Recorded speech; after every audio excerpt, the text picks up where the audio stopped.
What's cracking, big dogs? Welcome, Bike, to the channel. Welcome, Bike, to the headquarters. This is Big Dogs Gotta Eat. BDGE Fantasy Football. My name is Nicholas. Today is Saturday, which means it is Q&A Saturday. If you want to join Q&A Saturday, y'all must. Actually, I have the wrong fucking board up there, but you can go sign up on Patreon. Patreon.com/BDGE, which will get you access to the Discord. I am here to answer any and all questions y'all may have for life, for liberty, for the pursuit of happiness, but mainly for fantasy football. Is there ever a time to keep yelling and untuck the shirt? Yes, there are plenty of times to continue yelling and untuck the shirt. I will not exemplify them on live air, though. What's up, everybody? What up, E-Cube, Jake Knight, Devin, Jeff, Tyler, Zach, Flacco, Gabriel, was good. How we doing on this beautiful Saturday? How we living? What do you guys got going on this weekend? Are we all in COVID-invested Corona zones? Are we able to go out? Are we able to enjoy the intricacies of life? Or is that just not a possibility right now? All right. How much do you like A.J. Brown this year? I like him. He is a good friend of mine.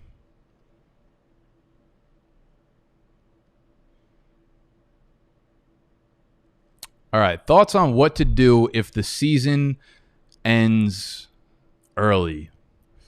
We have our league meeting for the E-Town Get Down draft on Monday. So we're going to go over that, and that will be this week's episode of Fade the Public. So you'll get a behind-the-scenes glimpse of what we're actually doing for our league. I don't know what we're going to end up doing. We'll probably throw out a few proposals and see what people want to do. I'm assuming we're going to run it as normal. To be honest with you, man, if the season ends early, I feel like no one should be awarded the championship. Like, I'm down to try to run it through the 16 normal weeks. If it ends in week 8 or 9, like, I'm not really about to crown whoever was in first place or whoever had the most points the champion. I just feel like that's fucking fraudulent, and I don't want any place of that. But we'll see what the league wants. I think, like, it's important to kind of get a gauge for the other league mates that you're going to be playing with, the dudes that are going to be paying money. So, like, I could care less about the money that we end up throwing in and, like, trying to win that. It's nice at the end of the year, you know, diversify the revenue a little bit. But all in all, the chip is the most important thing. And if I win a fraudulent chip, I feel like a farce. I feel like anti-big facts. So, yeah, I'm not really set in stone on what we're going to be doing with our leagues yet, but I'm probably in favor of, like, if it ends early, canceling the league, canceling the championship and giving the money back. What's up, Tyler? Golfing with Animal looks like a blast. Yeah, when we edit it that way. Are you just dropping D. Williams now? Realistically, his value just went from possible hero to zero. Yeah, you know what? It sucks because I have him in one of my leagues, and I took him, like, in the 7th round of a startup last offseason. And now I don't really know what to do, because what's funny is, like, when the players opt out, they're not actually eligible for the COVID IR spot. The platform that I do that Dynasty League on, that I have Damian Williams in, is on Flea Flicker, and they opened up. They actually allowed you to throw players on the IR that are on the COVID list. But dudes that opt out aren't technically on the COVID list, right? They don't have COVID. They didn't test positive for it or no shit like that. So I put you in a bad predicament, and it will take up an entire space on your roster. I don't want to say Damian Williams is really, like, droppable, but if you need the room, or if you find, like, a really good waiver target that you want to pick up and he's, like, your only option to drop, I'm not against it at all. Skirt.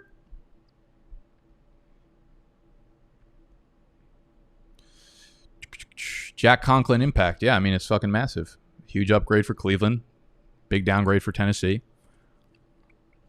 And I've said this before, but looking back at last year's grading, rankings, whatever, shut your mouth, Noah and Michael.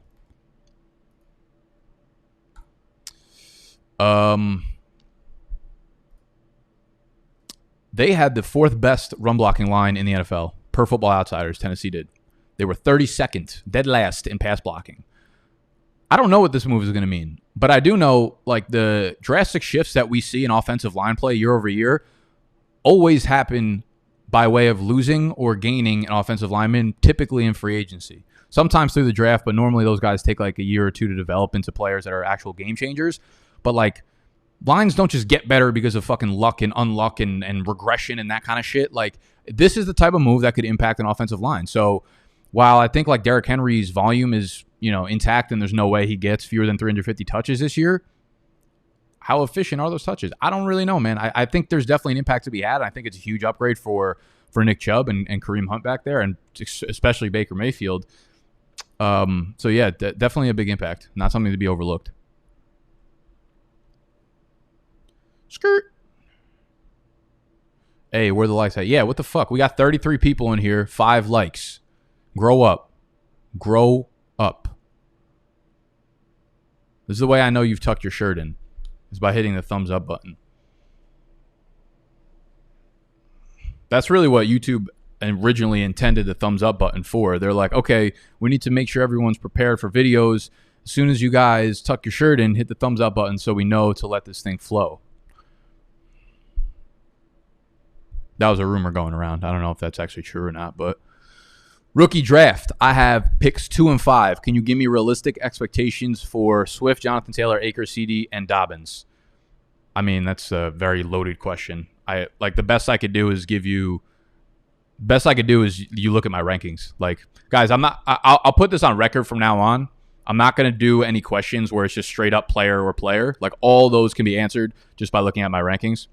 If you have outside of the box questions or like want more in-depth kind of shit, more than happy to do so. But 90% of the questions like that could be kind of answered through it. It would be in that scenario for rankings, it would be JT, DeAndre Swift, Dobbins, Akers, CD. So I would pick them in that order, depending on who's available.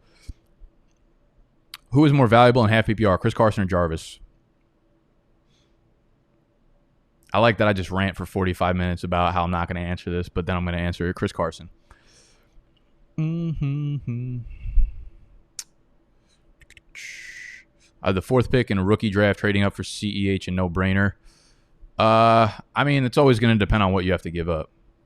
Like, I love Swift. I really, really love DeAndre Swift. I really think he's going to eventually be the next Dalvin Cook in the NFL and for fantasy. So if you're going to have to give up a whole shitload to do it, I'm not going to go crazy for it. But if you're competing right now, you need that extra RB slot. I mean, CH is going to return RB1 value this year, so it depends.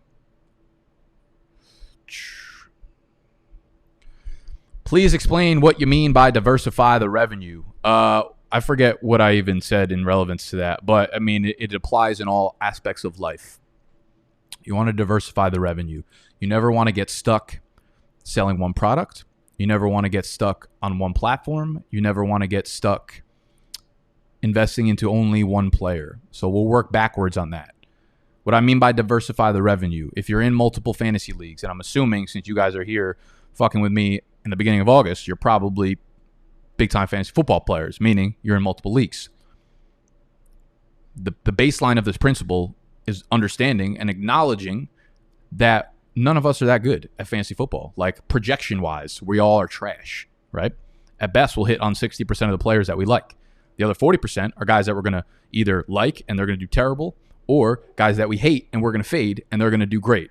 So knowing that, acknowledging that you're not going to hit on 100% of your picks, if you're in multiple leagues, diversify the players that you pick. Or there are times, like last year, I fortunately, like Austin Eckler and Aaron Jones were my 2 highest owned players. So shit was fucking nice. The revenue was good. But there are a lot of examples of that going completely wrong. And I use this example pretty fucking often because it's a good one. Last year, we had that tier of like 5 wide receivers going from picks, 11 through 16 or whatever. And in that tier, you had Juju and you had Michael Thomas, right? Neither of them were like the number 2 or 1 wide receivers, but they were typically anywhere from like the 4 or 6 wide receiver. And if you're in multiple leagues and you're picking at the 202 or the 204 or whatever, and you loved Juju going into last year and you went with him in both leagues, you're fucked. Even if you didn't like Michael Thomas last year, the smart play would have been to diversify. It's also more enjoyable when you get to like root for more players. It makes Sundays not as anxiety filled, because even if you're like, fuck, that wasn't my guy, like, oh wait, I had him in another league.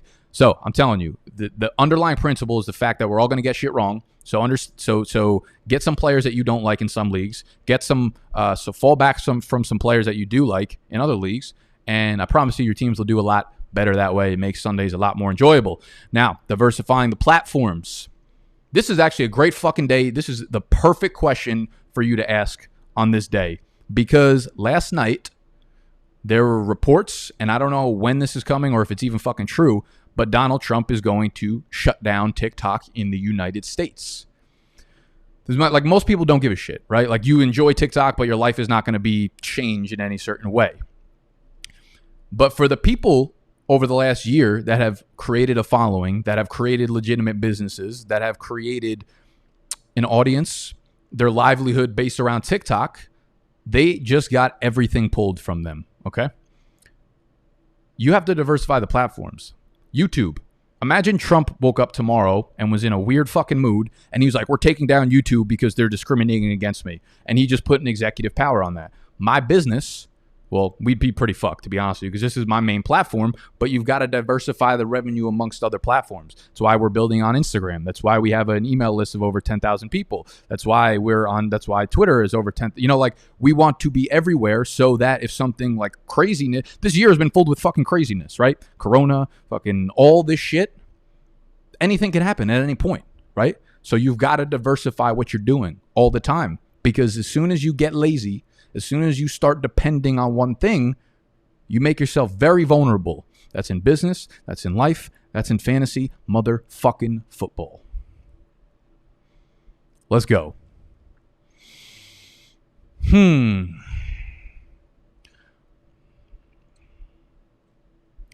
answer some real questions now.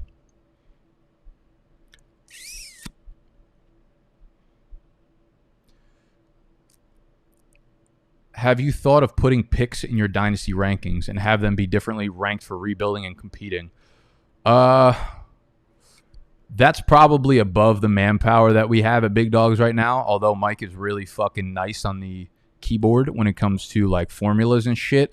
I think for the most part, the stuff that we do best is I think I can confidently say we're the best all-around content creation brand in fantasy football. I don't feel weird saying it anymore. I think there are plenty of websites and apps and whatever that are way more analytical, that have way better fucking tools than we do. But I think that we do our best shit being ourselves, branding, and creating content that's not only enjoyable for y'all, entertaining, but valuable. So those are the shit we stick with, right? We don't invest a ton of time into giving you the best tools, because there's always going to be someone that does that better, okay? But no one can be us better than us. So long story short on your question, those kind of tools, I don't know, we're probably very far off that. Though I gave Mike and Noah a 2-year window to create a trade calculator for Dynasty. So if they can come up with that by 2022, them shits will diversify the revenue for us. Is Darius Geis finally going to do something? Yes, he fucking is, bro. Darius Geis.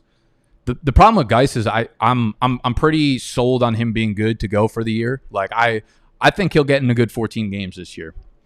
I think he'll be on the field more often than not. However, he's just in the worst situation. Like, objectively, you could like Geis as much as you want. You could put Zeke right now in that Washington backfield. You know he's going to give you 16 games, 15 games at the fewest. And I'm still not comfortable really taking him, before, like, maybe inside the top 10 picks. It's just... There are a lot of red flags that can go really, really wrong in Washington. Like, their offensive line lost their best piece, obviously. They're going to be a pretty shitty offensive line. There's a 50-50 coin flip that Haskins absolutely tanks this entire offense. They have 1,000 running backs in that backfield. So as much as you can like Geis' talent, objectively, there are so many things that can go wrong. So I think what Geis will do is, this is a good year to buy him. because I think he'll stay healthy and he'll put up a productive year. He'll average 4.4 yards per carry, maybe 6 rushing touchdowns, 800 or 900, maybe 1,000 yards on the ground, not be involved as a 3-down feature workhorse. But if he does that, if he shows a promising year, guess what? Next year, he's only 24 years old. And now you've got Geis in his prime with a team that's hopefully ascending by that time. So Geis is not a guy I'm looking to draft and redraft because the situation is so bad on top of the injury risk. But Nicholas Chubb, on the other hand, is a guy that I'm starting to warm bike up to. Like, when the summer first started, I was like, yeah, Chubb seems like a good end of first-round pick. Then the more I looked into Hunt, the more I looked into his involvement, the more I started to back off Chubb as someone I want to invest early draft capital in. He's still not a first-round pick for me, but seeing as how I want to invest my first 2 picks in running backs for the most part, obviously going to depend on, like, if you're the 101, there's a good chance that you're not getting one of those top-tier running backs on the way bike, excuse me. But Chubb is like a middle second-round guy that I would be happy to have. He's too good to not give you such a high floor. And there are a few things, if things break right, he can give you a ridiculous ceiling too. I think that the additions of Conklin and their first-round pick this year, along with Kevin Stefanski being a really running back-focused offensive scheme guy, I mean, Chubb's going to get so many touches. Maybe they're not the most valuable touches, but I feel like he's not a guy that I'm fading. I just, the ceiling is really hard to envision with Kareem Hunt there. So, Jay Ambitious, good question. So he says, how much does 6 point per passing touchdown increase QB value in Superflex? Initial thought is that it makes the elite touchdown passers more elite, creating more separation from other quarterback tiers, similar to tight end premium. So I think you hit the nail on the head. And it's funny that you asked this because I'm in the middle of writing the Big Dogs Bible. The Big Dogs Bible, the last major update for our draft guide, which again, y'all can literally get for $10 if you go through Monkey Knife Fight. Deposit $10 on Monkey Knife Fight and play a game on their website. You will get email access to the draft guide by the time that you play your game. The Bible goes live at some point this upcoming week. I haven't put a hard date on it. I want to say it was like August 5th or 6th or something like that. But the Bible is basically this giant article I write looking at all the trends I've seen from the last 5 or 6 months, right? I've been doing this content for a while, so I know what's happening in fantasy. I know where players are moving and shifting. I know what strategy is probably peak, optimal fucking Arnold Schwarzenegger type strategy this year. And I break it down by position. So quarterbacks, running backs, wide receiver, tight end, and what you should be doing in each position group. And I always put a little disclaimer when it comes to this question. I actually literally just wrote this question up last night because I always get this question. 6 point per passing touchdown. Now, it does not move the value of the quarterback position up for me. You said it correctly. What it does is it changes the actual rankings within your quarterback position, right? The guys who are mobile get a little pull bike. The guys who throw a lot of touchdowns upgrade. So the way I would give you a realistic example is this. If you're torn on right now, I believe per FFPC, Mahomes is actually the 23rd quarterback off the board, or the 23rd player off the board. Lamar Jackson is 24th. So they're right next to each other. If you're trying to decide between those two in a 6 point per passing touchdown league, I probably go with Mahomes. In a 4, I probably go with Jackson. Later on in the quarterback tier, you could look at like Josh Allen is pretty unanimously ranked above Matt Ryan, Carson Wentz. However, in a 6 point per passing touchdown league, I'm taking Matt Ryan and Carson Wentz over Josh Allen, even though I think I already have them ranked over Josh Allen to begin with. But you get the point. So for me, I don't necessarily want to say that it will give Patrick Mahomes himself a little bit of a boost. But overall, it skews the rankings within quarterback, not so much the actual value, because the value that quarterbacks have in Superflex is created by scarcity within the position. There's just not a lot of quarterbacks to choose from, right? There's only 32 teams, and you automatically have 24 quarterbacks starting in a position in a Superflex league. So that's where the actual positional value comes from. But in terms of the rankings, that's where they start shifting. CEH over Henry now. So again, this is a ranking question, but I think I should dive into CEH a little bit more. I made the video, so you guys can go watch the actual video that I had right after CEH, the Damian Williams opting out news broke. So CEH moved up behind Derrick Henry. He is still behind Derrick Henry for me. I would not fault you for taking him over Derrick Henry in a full PPR league. Though, I'll be honest, I haven't heard this from anyone, and I don't know how sticky this will be. And this is probably basically the opposite of what anyone else has said. Everyone's really excited about CEH in a PPR league. I would say if there's one concern I have for CEH, it is actually the number of passes that he's going to catch in this offense. And let me tell you why. Like, he was a fantastic pass catcher in college. LSU last year, what did he catch? 55 fucking passes, which is ridiculous for a college running back. In the Kansas City offense, though, I was looking at, 2018 when Mahomes was the starter for the full year. He targeted running backs at a rate of 17%. The league average was 21%. So he was well below the league average. You had teams like New Orleans, New England, the Chargers, who were targeting their running backs on like 28, 29, 30% of their passes. Huge discrepancy between the Chiefs and the teams that really like to target their running backs. When I look at Patrick Mahomes, he is not a dump-off guy. Like, Patrick Mahomes is a downfield thrower. Patrick Mahomes does not settle for dump-offs. He does not like to look for the easy pass. That is not how he plays quarterback. That's not how Andy Reid's scheme is set up. So while by default, like, CH will probably catch, 3 passes a game, I'm having a hard time believing that Patrick Mahomes, being the quarterback that he is in Kansas City, is going to be looking for those dump-offs. And I don't blame him, because when you have Tyreek Hill, who literally can't get far enough away from opposing defenders, like, you cannot cover that motherfucker. Travis Kelce cannot be covered by linebackers and safeties. There's a reason why he throws downfield so much. There's a reason why he throws to Mecole Hardman downfield, to DeMarcus Robinson downfield. That's the type of player he is, man. I just don't think that that's his first read typically. So that, along with like DeAndre Washington, is a good pass catching back. And he's a guy who I think will rotate in a little bit. Now, I'm not like, this is not me saying that like CH needs to be dropped out of the first round because DeAndre Washington is there. But I'm saying the risk that might be involved with a guy like Clyde Edwards-Helaire, since we've never seen how they operate this offense with him there. What if DeAndre Washington is the 2-minute drill guy or the 4-minute drill guy? When they're doing hurry-up offense, what if he's the guy on the field and not Clyde Edwards-Helaire? That's usually the difference between catching 5 or 6 passes a game, like an Alvin Kamara, and catching 2 or 3 passes a game, where that doesn't really typically propel you to elite fantasy status unless you're putting up 1,400 on the ground.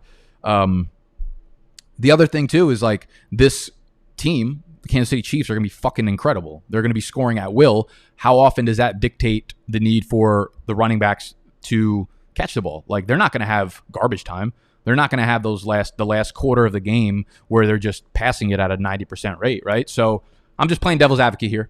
I think if something goes wrong with CEH, the stem of it will actually be, surprisingly, against the majority of people and what they're saying about CEH in the passing game.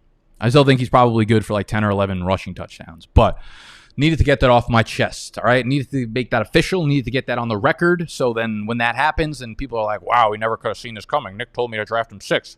Bitch, it's what it's. IT''S, what IT''S. Skirt. Do you think John Brown can be a good 3 wide receiver or wide receiver 3 or low 2 with Diggs getting more coverage? Yeah, John Brown's a guy I'm absolutely not touching in redraft leagues, man.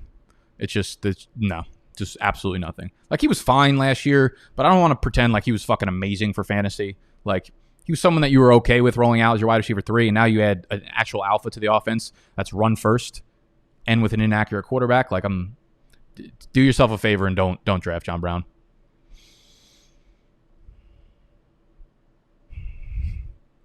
A couple videos ago, you talked about firing up Big Dog's redraft leagues in August. Is that still a work in progress, or do you have any more details? I will speak to Noah and Mike tomorrow night when we film the bunk bed breakdowns for this week. And yes, that is still a thing. We have to figure out logistics in terms of when we want to start them and when we want to close them, because there's still obviously organization that goes into starting those leagues. So we can't really push them all the way up until like the day before actual NFL season. But yeah, we should have them going up in August. So if any of you guys out there are looking for leagues, maybe your pussy league mates want to actually close down the league because they're scared of COVID, whatever, y'all can join Big Dog's leagues. They are going to be paid leagues. I saw a question about if there are going to be free leagues. We might open up free leagues for redraft. The problem with like doing free leagues, especially for Dynasty, we don't have any more free Dynasty startups, is because like it just becomes a shit show when it comes to replacing players. Like, people drop out and leave all the time and just like won't answer any of the contacts between you because they have nothing on the line. So it's just like, fuck them. fuck them. So paid leagues, even if you put down $20, you've got something going on. You got something invested. So those will be going. You'll have to become a Patreon member to join those leagues, though. Patreon.com/BDGE. And you could throw an extra $10 down and get the draft guide. Skirt.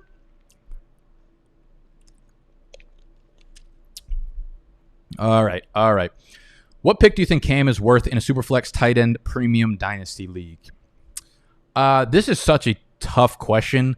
Cam's a guy in a startup draft that I'm not going to be drafting unless he falls to a pretty good value. He's not a guy I'm targeting. I think you can make the argument both ways. I think you can make the argument that he's still young, and if he has a good year, there's a chance that the Patriots or some other team come in and sign him for like 3 to 4 years to be their starting quarterback, right? He's on a prove-it deal right now. Plays well. He can get a 3 for 60 deal or 3 for 50 deal next offseason as a starter somewhere else. And in that case, whatever you invested into him in a Superflex Dynasty League, you obviously recoup that investment. The ROI, the revenue is fucking gorgeous. Problem is, like, he isn't that young.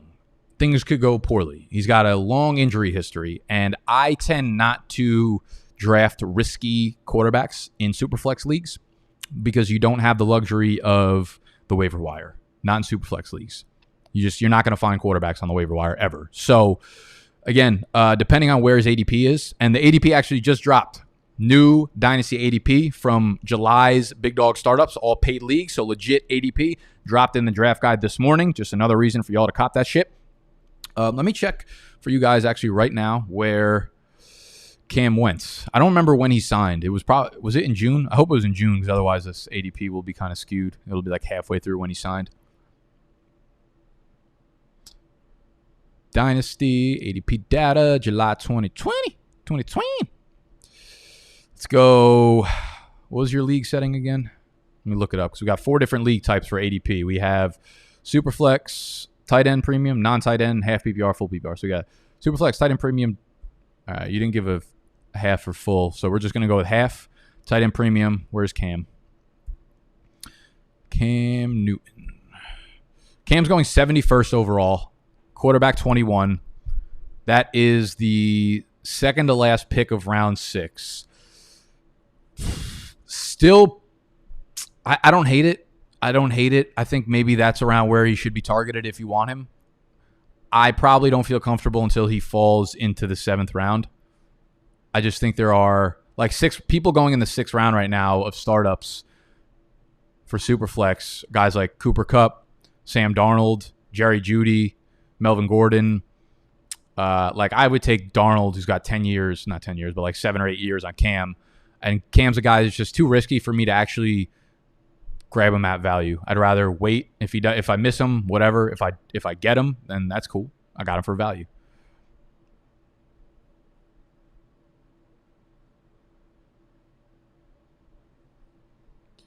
All right. Chubb is a very aggressive running style and is higher risk to get injured. Yeah, that feels like a non big fact. Feels like a non-medical opinion from a non-doctor. Cleveland has the same coach in OC this year. No, they do not. They have Kevin Stefanski coming in as the head coach.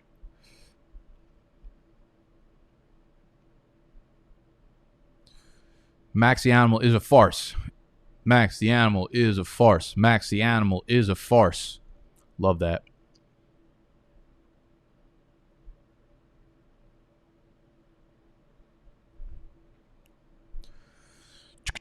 Hurst in a rookie draft, where should he go? So he's available in your rookie draft. Not a first round pick, but I'm cool grabbing him in the 2nd. He's easily the highest ranked tight end amongst himself and rookies. It's like Adam Troutman is my T1 in rookie drafts, but Hurst is a whole nother tier above him. He's already got NFL experience, so you don't have to wait for the 2 or 3 years that we normally have to wait. And yeah, Hurst is a 2nd round pick there.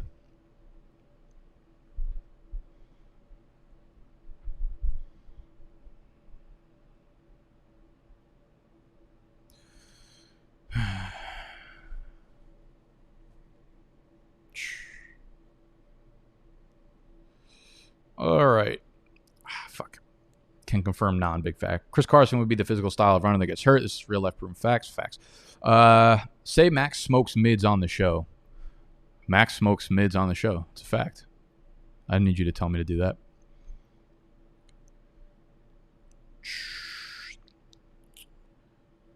Dynasty, Superflex, tight end premium, full PPR, start. You asking me a fucking week 1 sit start questions right now?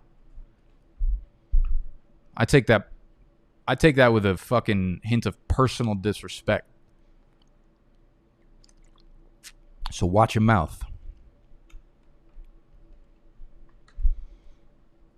There's absolutely no league in a dynasty. There's no dynasty league in which you have to cut one of those guys.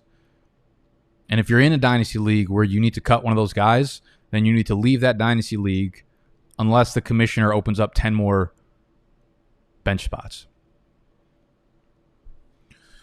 Next best drink after a marg. Good question. I am a big fan of Moscow Mules. I love White Russians too. White Russians, Moscow Mules. Depends the time of the day. Depends what I'm doing. Like if I'm out somewhere, then I'm a big Moscow Mule guy. If there's no marks or if I don't feel like fucking having this shitstorm of a hangover from marks.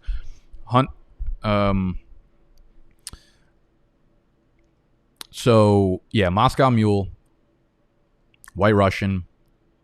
Listen, I'm not like above. I'm still. I feel like I'll always be in college mode. Like I'm not above shitty drinks. I'm not above getting desperate and throwing shitty vodka and mixing it up with some shitty chaser and fucking getting down. It's like I just don't think that part of me will ever leave. I don't know if I'll ever grow up. I have started drinking tequila on the rocks though. There's a great fucking tequila. It's called Ocho. Ocho, it's the silver, not the fucking dark one. I could drink that on the rocks all day. But that also usually leads to really downhill behavior. You don't want to drink straight tequila because you think you're like mature. You think you're like, okay, sipping it. Before you know, you just drank like 5 glasses of tequila. You might as well have had 17 margs. Also, just fuck with beer, White Claw, whatever, bro. Just fucking shove it down my face. Hunt trade value in PPR Dynasty worth a first. Yeah, I would give up a first for Hunt. Well, let me ask you, like, if you didn't have your rookie draft yet, then it would depend where the first is. But I would probably give up a future first for Kareem Hunt right now because his value is only going to go up after this year. Favorite late round quarterback. I mean, the list is kind of endless. Depends how late we're talking. Depends like what size your league is. Let's look at some of the guys. I think Jared Goff's going to be fine bouncing back. I think Derek Carr and Gardner Minshew are my favorite like late round guys. You know, if you really miss on like the top 18 or 20 guys, Derek Carr and Minshew are my fucking boys this year. Ryan Tannehill is continuously going off the board at like quarterback 20, in that like 12 to 16 range. I honestly think all the guys in the 12 to 16 range are like perfectly fine. Goff, Rodgers, Daniel Jones, and who else? Like Stafford. I think all those guys are fine as later round quarterbacks. Skirt. Wow. I didn't even realize. I just went straight to fucking Russians. Both fucking white Ruski drinks, huh? I actually am part Russian. Ah, fuck. Hold up. I got to change something on the draft guide. I'm a moron. I just sent out an email saying it was at a discounted price and I didn't change the price. Tell you what. I'm a good visionary guy when it comes to business. Sometimes the details really miss me. I'm not a guy who likes to get stuck in details when it comes to like doing petty shit. Oh, what the fuck was I doing? Memberships. Yeah, we got to change the price on these bad boys. I'm a moron. The draft guide, for those of y'all that cannot access it via Monkey Knife Fight, we are discounting the draft guide for the next 27 hours. Shout out to Vladimir Guerrero, the realest that's ever done it. For the next 27 hours, it's going to be 30% off. So the kit of Rookie Dynasty and Season Long is now at $36. The Rookie Dynasty kit is at $17, I think. And the season long is at $20. So we just dropped everything 30% or 33%. I don't remember what the fuck I said in the email. I just make shit up. This is how unofficial like most businesses probably are, I think. Maybe that's just me. I just like say shit and I lie. And I change the price on things. I'm just kidding. So BigDogDraftGuide.com. They will be on sale for the next 27 hours. If you are in a state that's not eligible for the Monkey Knife Fight promo, which still is by far and away the cheapest and most valuable deal that y'all can get to get the draft guide. MonkeyKnifeFight.com. Deposit $10. Use the promo code BDGE and play a game on there. And you'll get access to the entire website, BigDogDraftGuide.com. And for all you fucking broke boys, we're on sale, baby. Yeah, I fuck with agave.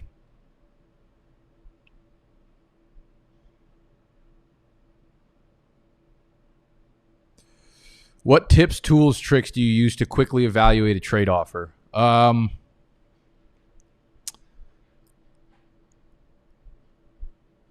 think like the first thing is if it involves picks, I in my head I could usually do like a very quick analysis of whether or not I value the picks. Like anyone who's trying to trade me next year picks, like first rounders, second rounders next year, automatically devalued because I don't think we're gonna have a college football season, and thus like our picks are gonna be fucking terrible in rookie drafts next year. So I devalue those immediately. Then I usually go by roster construction, and I'm like, do I need this piece? Is this gonna help me win a chip? Is the value there? My favorite actual, like, if I'm gonna go to a real product or app or something, it is the app from Roto Underworld. It's the Dynasty Dominator trade app, I think. Let me see if I have it. I think I do. Yeah, this is it right here.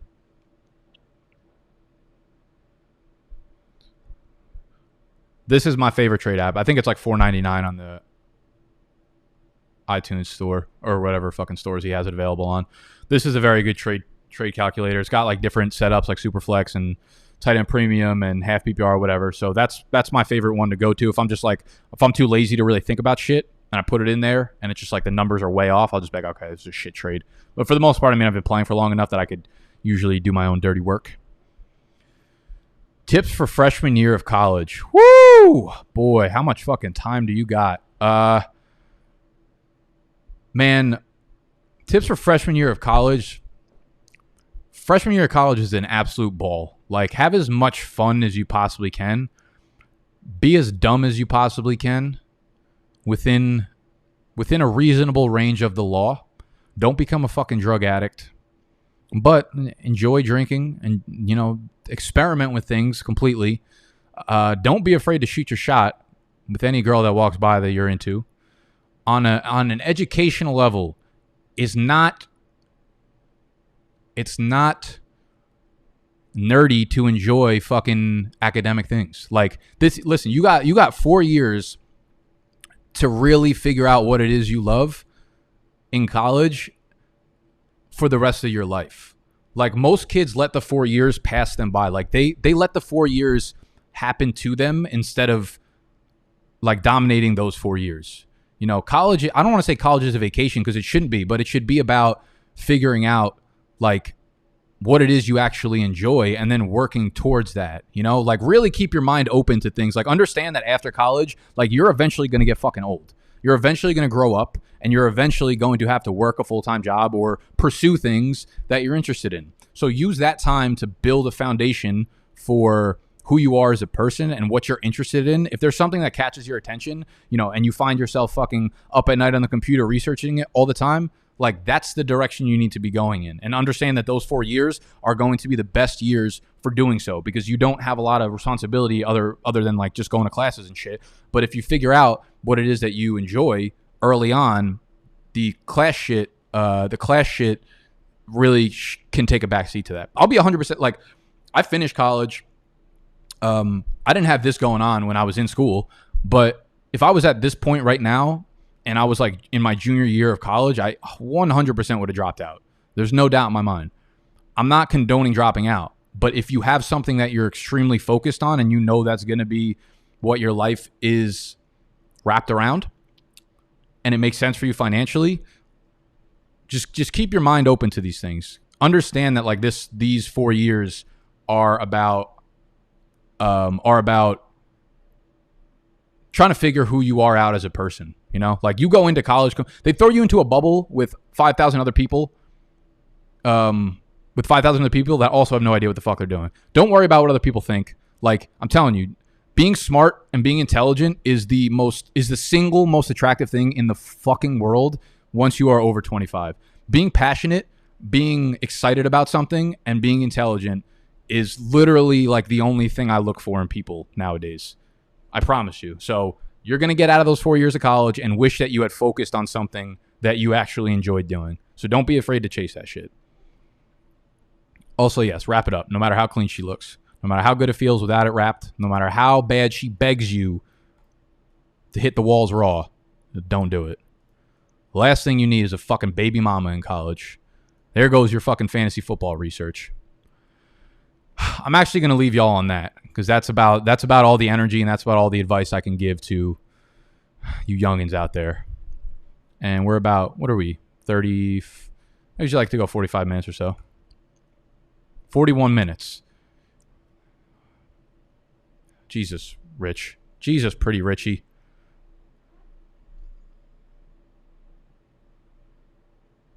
Don't do the smell test. If you're doing the smell test, you're already too late. If your nose is by downstairs,